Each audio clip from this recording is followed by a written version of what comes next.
చదవబడినటువంటి లేఖన భాగంలో దైవజనుడైన పౌలు గారు ఈ మాటలను తెలియజేస్తా ఉన్నాడు. ఏం చెప్తున్నాడు ఆయన? మొదట చెప్పండి. మీరు ఈ లోక మర్యాదను అనుసరించక అన్నాడు. ఇప్పుడు లోక మర్యాదలు అనుసరించేది ఎవరు? లోకస్తులు. అంతేనా?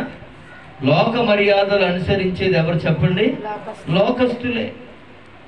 ఇప్పుడు లోకస్తులు మాత్రమే కాకుండా ఆధ్యాత్మికమైన జీవితంలో ఉన్న ఆత్మీయులు అనబడిన వారు సహితము కూడా లోక మర్యాదను అనుసరించే వారిగా ఉన్నారు భక్తి జీవితంలో కదా.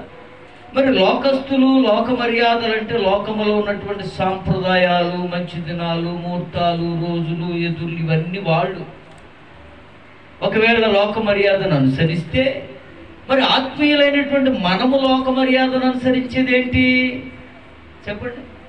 మన భక్తి జీవితంలో కూడా లోక మర్యాదను అనుసరించేది ఉంది కదా.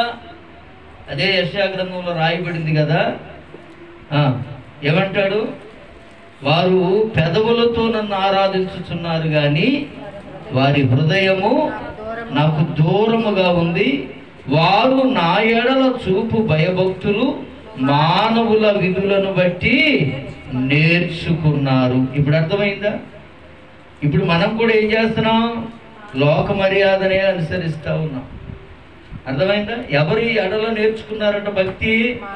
మానవుల విధులను బట్టి. ఎందుకంటే ఆదివారం గుడికి వెళ్తున్నారు అందరూ, మేము కూడా ఆదివారం ఏం చేయాలా? క్రైస్తవులము ఉపవాసాలు ఉంటారు, మేము కూడా ఉపవాసము ఉండాలి. పండుగలు, పర్వదినాలు, ప్రత్యేకమైన కూడికలు అన్నీ కూడా ఆనవాయితీగా మనం కూడా ఈ లోక మర్యాద చొప్పున కదా భక్తి చేస్తూ ఉంటాం. కానీ దైవజనుడైన పౌలు గారు ఏమంటున్నాడంటే, మీరు ఈ లోక మర్యాదను అనుసరించొద్దు. ఇప్పుడు లోక మర్యాదను అనుసరించే భక్తి ఎలా ఉంటుందంట? పెదవులతో ఆరాధిస్తాం కానీ హృదయం మాత్రం దేవునికి దూరంగా ఉంటుందంట. అంతే కదా. ఇది దేవునికి అనుకూలమైన భక్తి కాదు, ఆత్మ సంబంధమైన భక్తి కాదు. అది లోక మర్యాద. వారు నా ఎడల చూపు భయభక్తులు మానవుల విధులను బట్టి నేర్చుకున్నాడు. మనుషులను బట్టి నేర్చుకున్నటువంటి భయభక్తులే తప్ప, మనుషులను బట్టి నేర్చుకున్న భక్తే తప్ప, దేవునిని బట్టి, దేవుని వాక్యమును బట్టి పునాది మీద కట్టుకున్నటువంటి ఆధ్యాత్మికమైన జీవితాన్ని బట్టి నేర్చుకున్న భక్తి కాదు అని చెప్పబడింది. చూసారా? లోక మర్యాదను అనుసరించడం అంటే లోకంలో ఉన్నవారు, లోకస్తులు లోకమును అనుసరిస్తారు. ఆత్మీయులు అనబడిన వారు సహితము లోతైన నాటబడని భక్తి కలిగి, లోతైన భక్తి లేని వారుగా, నాటబడని భక్తి లేని వారుగా, నాటబడిన భక్తి లేని వారుగా మనుషులను బట్టి నేర్చుకున్నటువంటి భక్తిని కొనసాగిస్తూ దానివల్ల ప్రయోజనం లేదు. దాని కింద మాటలు అంటాడు, మీరు ఈ లోక మర్యాద అనుసరించకుండా ఉత్తమమును, అనుకూలమును, సంపూర్ణమై ఉన్న దేవుని చిత్తమేదో పరీక్షించి తెలుసుకో. అలా తెలుసుకోవాలంటే మొదట ఏం కావాలంట? మీ మనస్సు మారాలి.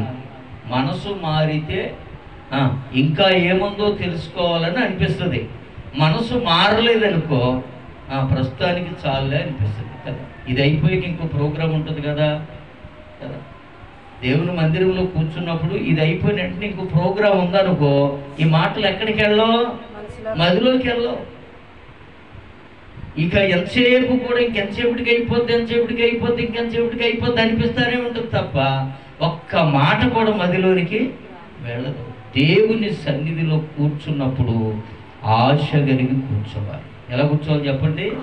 ఆశ కలిగిన ప్రాణాన్ని దేవుడు తృప్తిపరుస్తాడు. ప్రభువా, నేను నీ సన్నిధికి వచ్చాను, 6 దినాలు కష్టపడి నా పని అంతా చేసుకున్నాను, నీ కృపతో నన్ను క్షేమస్థితిని ఉంచావు. 7వ దినాన్ని నీ సన్నిధికి వచ్చాను. నా వ్యధను, నా బాధను, నా పరిస్థితిని, నా ప్రతికూలతలను ఎరిగిన దేవుడవు గనక నీ సన్నిధిని నీ దాసుని ద్వారా నాతో ఏమి మాట్లాడతావో మాట్లాడి నన్ను ఆదరించు ప్రభువా అని ఎవరైతే నిజముగా ఇలాగూ ఆశ కలిగి కూర్చుంటారో వారితో దేవుడు సూటిగా మాట్లాడతాడు.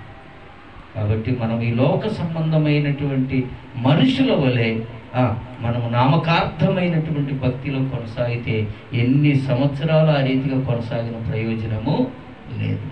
దేవునికి ఉత్తమమైనది ఏంటో, అనుకూలమైనది ఏంటో, సంపూర్ణమైనది ఏంటో, ఆయన చిత్తం ఏంటో పరీక్షించి తెలుసుకోవడానికి మన మనసును ఎప్పుడైతే మార్చుకొని ఆయన వైపు చూస్తామో అన్నిటిని మనకు విషదపరుస్తాడు.